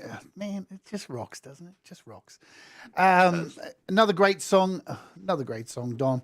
Let's. Thank you. Now, people would have noticed in these songs, there's a lot of interesting characters that are alongside you in these songs. I'm going to call them interesting characters because they are. You have created, I don't know if you actually created, who began it. I'm sure we're going to find out.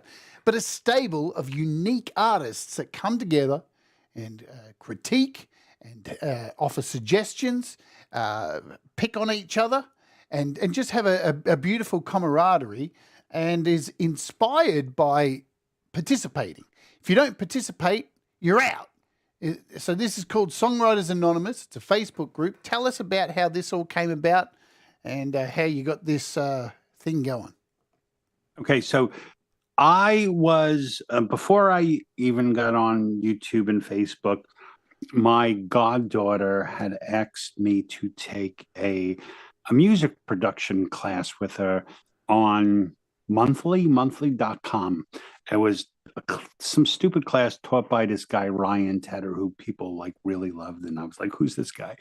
But what happened was, so you got assigned to groups, and it was kind of that. It was a participation group. And they released like videos on how to do things, and you had to, you wrote and recorded 3 songs in the time. And that's where my first 3 songs came from.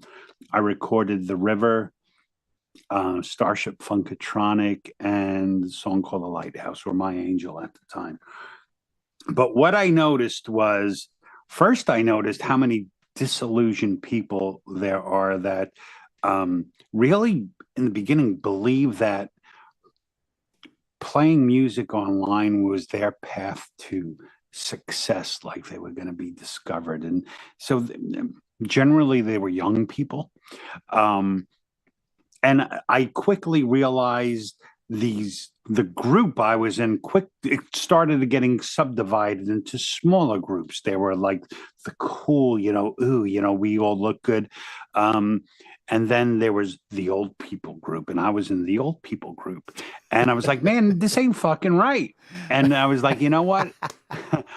I'm going to start my own group where, and I'm going to bring the people I want, because what is the point of being in a group unless you like being there? I don't want to be part of any group where I don't enjoy myself. So I started another group with someone else, and we don't have the same vision. His was like, oh yeah, let's invite this person and this person and this person. And it just went off the rails really quick. And then I left, or I stayed, and I started Songwriters Anonymous. And I tell everyone, everyone that's in the group I invited, and I tell them all the same thing, that, it's about participating in the group, and you have to be able to share ideas and not necessarily critique, but just you have to be there. It's a relationship, like listening to music on YouTube is like there's 2 types of people. Most of our community understands what is entailed. No one is going to be a fan of mine if I'm not a fan of theirs. That's what it's about. Everybody wants to be heard. So you have to support the people, whether you like the music, whether you don't like the music, find that one good nugget and focus on it. So everyone I talk to, I make sure I sub, I make sure I listen to, and they do for me. And it's a beautiful thing. And I have almost 1,000 people that listen to my music because of that, So yeah, I started Songwriters Anonymous, and believe it or not, there's 20 of us in it, but there's probably been about 50 or 60 people in it. And after a while, if someone doesn't, a lot of people just like to park their names in a group. A lot of people do that, and it drives me crazy because you offer nothing, and it's just my feeling is when you have a group with a lot of people and nobody is participating. It just drags the group. It makes people, it got to the point in Songwriters Anonymous at one time that me, Chris, and Janaya, we formed a subgroup and we just did everything in Messenger because we did not, I don't like sharing with people who won't share back because it's too personal kind of thing. So that is the whole point of Songwriters Anonymous, that if you're willing to share, then everybody's behind you kind of thing. So put one in the chat if you've been kicked out of Songwriters Anonymous. Thank you, Kubrick Lover, for the super chat. I know Brad was kicked out because, see, we have a group too. We have a little group on Clubhouse where me, Russ, Leela, Thomas Christ sometimes, and Kurt, and there's Ivan Idea. There's a whole bunch of us. We all hang out there, and that's our little sounding board as well. It's really nice to have a little place that you can go to. And all right, so we got Laurie's Mishmash Conspiracy. Yeah, Laurie was not kicked out. She opted to leave because, Psycho 7 never got in. Brad got kicked out. I know, because Brad, man, when something goes wrong with Brad, man, we never hear the end of it. He was like, I got kicked out. But hey, look, at the same time, I totally agree. If you're not, if the thing is on, that's what you want to do. You want to have people participate, then that's the way it works. And here's the thing. Like, as we've mentioned, we've got a great community here, and everybody comments, and everybody's so positive. But sometimes you don't need a positive comment. Sometimes you need to kick up the ass to tell you, I reckon you could do this. And it is really hard. I've tried to do shows on this here on my channel where we had Thomas Christ and Metalhead Hippie and Ron Ward and Pete Johns, all people who play music. And I tried to have the topic of, is there a place for critique in our community in the comments and stuff like that? And they tended to say, not on our shows, and that's cool. But I still do believe there needs to be something where you can offer advice. It's something that I'm hopefully cooking up. We do have a show that's in the works where we have people submit a song and or an idea, and we actually offer help instead of, and it's not the right place if you're playing people's music to do that. But it is good to have a place to go to. And I'm sure you'll agree. I'm sure there's been songs you've been working on and someone like Papa Tom's gone, I reckon you could do this. And it's absolutely made the song a million times better. It happens. Every single song I've played tonight has been digested by everyone in the group, and everyone's a part of every song. And that's like one of the things that all the people who really participate in is everybody's songs become so important to you because they're like your nieces and nephews. You didn't make them, but you had a little hand in helping them grow up. Like Winter Willow, one of my favorite songs. I couldn't friggin' sing it. I could not sing it. Neja and Chris would get online with me and give me singing lessons because the song started, the first word out of my mouth was the highest note in the song, and I don't know how to start there. I can get high, I can't start high. So they taught me how to do it. Opened, which Kid Kane was talking about, the bass part. Chris plays a lot of my bass parts. And one time, I think in this song, I was like, well, what do you think? And he said, well, you play bass like a guitar player. And I was like, ooh, that sucks, So then I retooled the bass part, and then I played it for him. He goes, no, you sound like a bass player now. So I would say all of us would easily say that someone's contributed something significant to all their songs. I know, like we've heard like some demos from Frank, from his album that I think Folkpunk had some like suggestions which totally changed the song.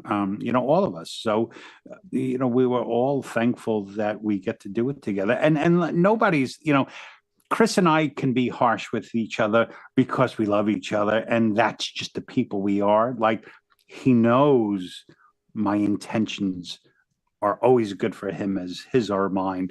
So we get heated. When we made Dark Age, I drove that poor man crazy because I was like, Christy, your vocals, it sucks, man. It's terrible. You know, like I was hammering him. Oh, he was so mad at me. But I think he said he did the vocal like over 100 times, but it's friggin' phenomenal, you know? And I think the main thing is we all just love what we do and we all like reveling in it. So we all kind of revel in each other's tunes together. And, you know, it's a lot of fun. Anybody who wants to come in, we'll try you out.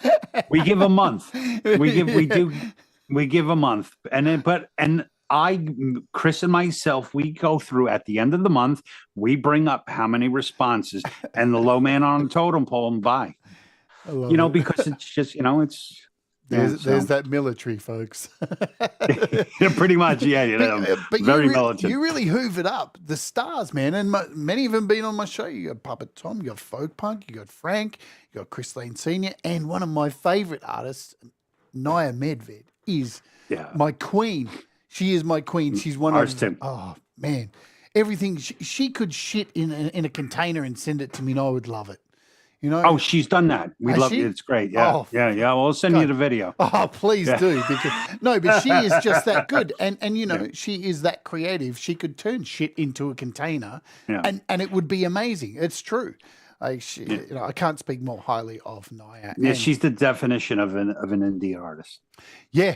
She's got that thing you can't capture, man. The artist can't, like, you can't fake that shit. You know, it just is natural creativity that just is, People try and bottle that shit for years, you know, and they can't do it. You can't replicate. I always remember being a kid and looking at some of the cool kids at school and going, I wonder how they're so cool. How do they do it? And it wasn't that they were cool. Some people just got it, man. And it just it's 100%. exudes them. And Neja is just amazing. And I'm sure she'd be blushing right now if she was here. She'll probably watch it on the replay. Hi, Neja. Speaking of her, we're going to play this collaboration and then we're going to come back and bring this bitch home. So this is Dancing with the Witch.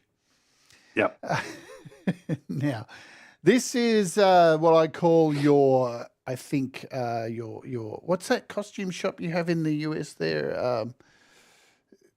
It's Party City.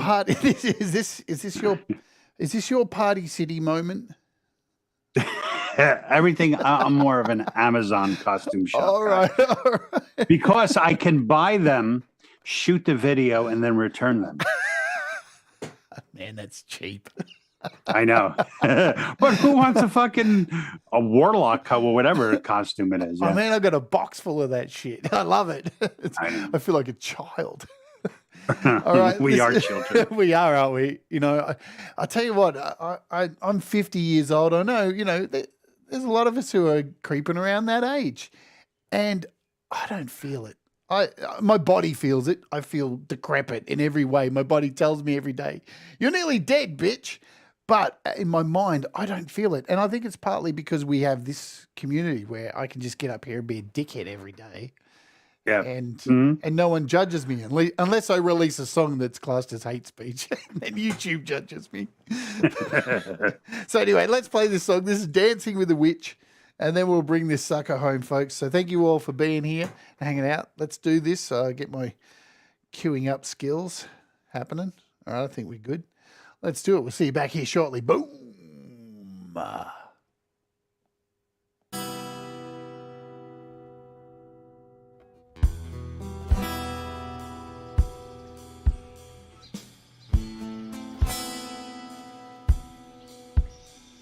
Boom. She knows what you are feeling, but she can't say a word. Your lies would cut into her heart like a blade of an ice-cold sword. She has nothing to show you but a sense inside her bones. You shouldn't dance with a witch if your heart is made of stones.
asking the rain to wash the pain of your last words. She's up for all kinds of games, but there's a rule you shouldn't ditch. Your heart should be pure if you wanna be dancing with a witch. She can take your peace away, but she will never cross that line. She's sending you fairies and angels when she tells you that you'll be fine. You wanna eat from a garden, but you can't resist the itch. So why do you steal the poison when you're dancing with a witch?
Just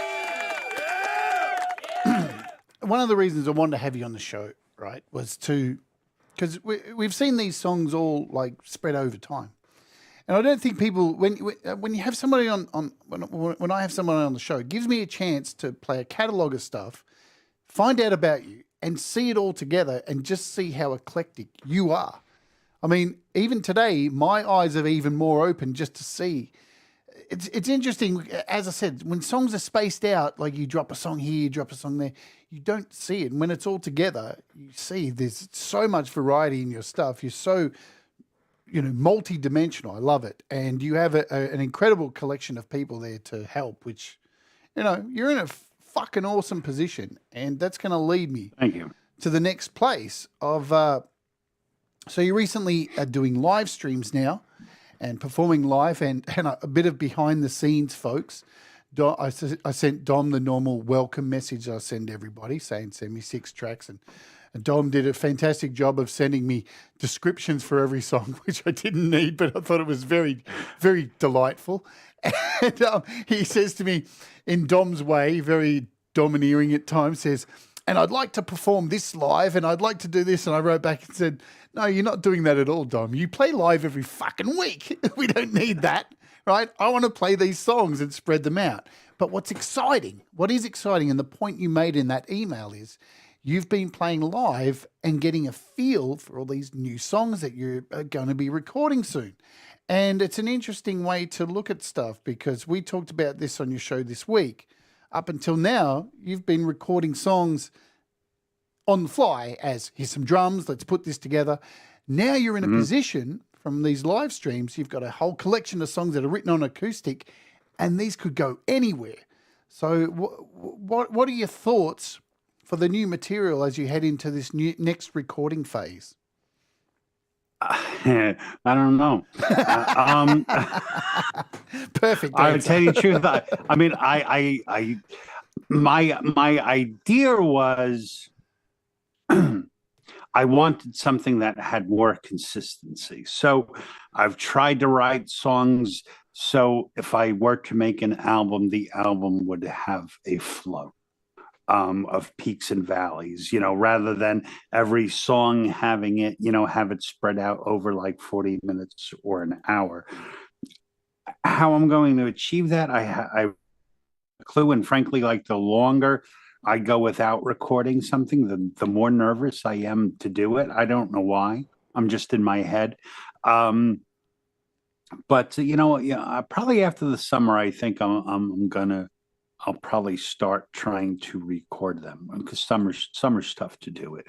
So all I know I did it was because I wasn't feeling fulfilled with just doing the song in a month and then moving on. I was personally I was feeling cheated, so I wanted to try something new. And I will say that even some of the songs like Open, which I still play now, I like it so much better now. And all the songs I have written have really matured the more and more I play them.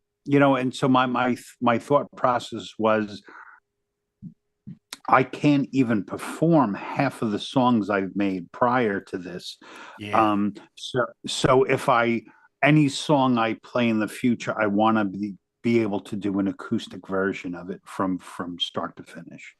Yeah, I'm in that exact same position. Some of my best songs, the songs that I love playing and people tell me they're good, like, Truth or Do What Makes You Happy, my songs, they were all written on acoustic and they've all come from this seasoning of playing over and over and performing with just a guitar live. And so by the time I've got to my album and I've been recording these, they now have these huge orchestras behind it. And I sit there and go, is this too much? Am I losing the soul of the song? It's a very hard balance. And I'm in the position too where half the songs on my new album are written not on an acoustic. So I'm having to learn those now on an acoustic, and I'm like, shit, these I don't even know these chords on an acoustic. What's going on? Yeah, It's a balance. It's a weird place to be in. I'm very excited to see what's to come next because I know you have an incredible group of people that can help you get to where you need to go. That's a real bonus to have such amazing artists behind you. And I know you started on GarageBand. Is the plan to stick with GarageBand, to try anything new? What's the plan for recording? More than likely, I'm going to stick with GarageBand. I do have Logic. I've thought about going to Logic, but frankly, I just time's too short, and I don't want to spend more time figuring new things out. Like, I'm not so intent. Like, I listen to most of the songs you played tonight. Like, all my rock songs sound muddy, but I'm not super concerned with that. Like, my feeling is if I were actually a famous musician, I would have people to do all this stuff for me. So I'm kind of satisfied if I can get the point of what I'm trying to do across, even if it's not perfect, because this is, in the end, this is kind of all for fun. Look, I think most people should know me by now. Sure, this show's called How to App on iOS, and a lot of people can sometimes get scared by that and think I'm just talking about iOS. Sure, I use iOS to record music, but that's come from many years of using PCs and going, you know what, I like this now. I like this little thing I can take to bed. I can bring it back. The gear doesn't matter. The DAW doesn't matter. Don't get sucked into people telling you, but you should be using Reaper, or you should be using that's bullshit. Use the thing that is comfortable, because the thing you stay comfortable with, you're going to get better. with using over time, you know, and EQ is EQ whatever door you fucking use. Yeah. You know, mhm. reverb is Yeah. reverb. You know, it's all ones and zeros, as Pete Johns famously says. It's Right. all one, yes, on off, on off, on off. We are in a digital world, so don't Mhm. ever get sucked into people telling you should be doing this or that one thing is worse than the other. You know, Oh yeah, no. I mean, I don't listen to anyone. I mean, I listen to what everyone says, but I always do in the end what and I'm not I targeting you think is right. Yeah. specifically. I'm just putting it out Yeah, there no. for people Yeah, yeah. because you know it can be daunting. You've got so many people telling you this is the way you do it. This is the way you do it. No, the way you do it is the way you do it, man. And I say I don't think your songs sound muddy, man. I don't know where you get that, but you know we're all our worst critics, aren't we? We all suck. Yeah, no, yeah, 100%. We're all yeah. Mhm. assholes to each other. Yeah, To yeah. ourselves, I mean, not to each other. But all right. So we are at the end of the show. I want to thank everybody for being here in the chat. You've absolutely been wonderful. Great comments, lots of laughs. I see you all in the chat. And for those who super chatted and became a member, thank you for that. All of Dom's details are down in the description. Yeah. So make sure you head down there if you're not subscribed. We've got all his stuff on Spotify, Apple Music. We've got all his stuff on everything's down there in the description. So make sure you go click on that. I want to thank you, Dom, for coming on and just being so candid and open to tell us more about you. Because sure, we see you all the time. You know, you're a bit of a whore here on YouTube. Whatever I turn on, there you are, which I love. But It's pathetic. but you know, personally, you know, take away the audience and stuff. I love doing this. Is my favorite part of this show because I feel like, you know, even though we've got a chat here, I feel like this is just you and me. Yeah, you know, And, 100%. You Yeah. know, and Mhm. it's so nice to get to know the people behind the songs because we can listen to lyrics and take ideas from them, but to understand the trials and tribulations of people, this is who we are, and I'm so blessed to be able to do this every week. I feel the same. And I want to thank you too for having me on your show too. It's been a great week of me and you hanging out, so I feel like I've gotten to know you so much better. And yeah, we're going to go out today. Of course, we're going to ask you the final question. I'm not going to let you get away with that. But we're going to go out with a song today that you didn't send me. And I love this song because I have a song called Freak myself. And when I saw Freak flag, I was just like, yeah, man, wave your fucking freak flag. Be who you want to be, do what you want to do, and do it unapologetically because it's one of the things in that last video we played. If you're going to wear costumes, go all in, motherfucker. Just go all in because if you don't sell that shit, it's going to look crap. And you guys sold it, and it was just awesome. I love that. So the last question I'm going to hit everybody with. It's the famous last question. Dom Torregrossa, if you were giving advice to somebody who was just starting out making music, when would be the best time for them to start?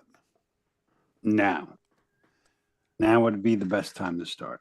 No.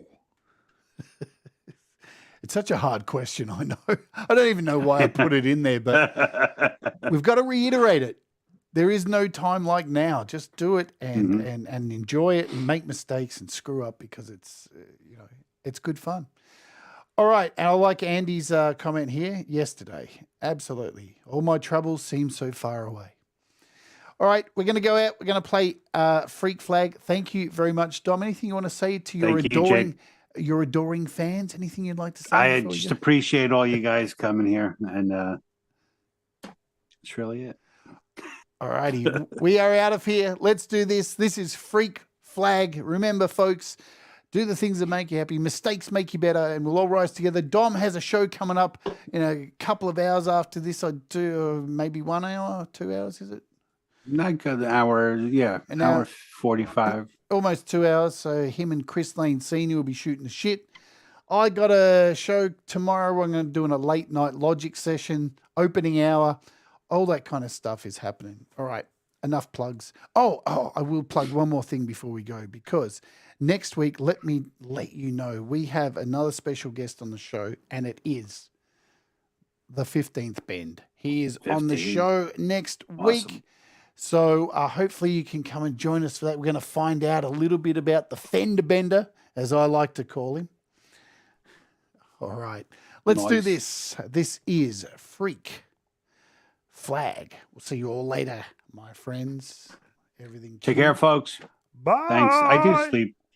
I sleep 20 minutes in a clip now there, Folkpunk. Let's do it. Bye.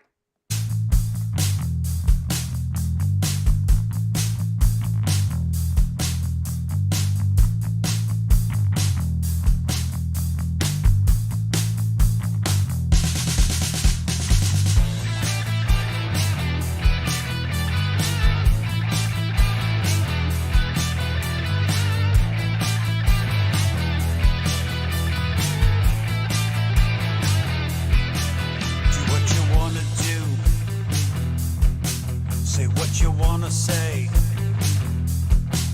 be who you wanna be, and do it every day.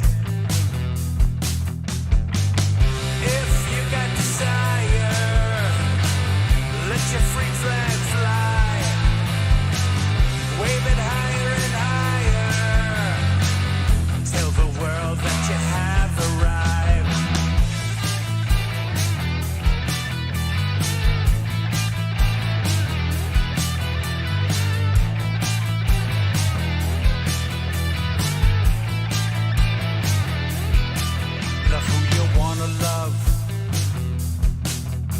You wanna think, don't apologize, not for anything. If you got desire, let your free flag fly. Wave it higher and higher. Tell the world that you have arrived.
Say,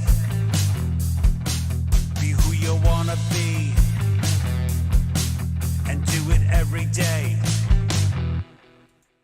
We'll all rise together, 'cause you make me shine better, and we'll all rise together.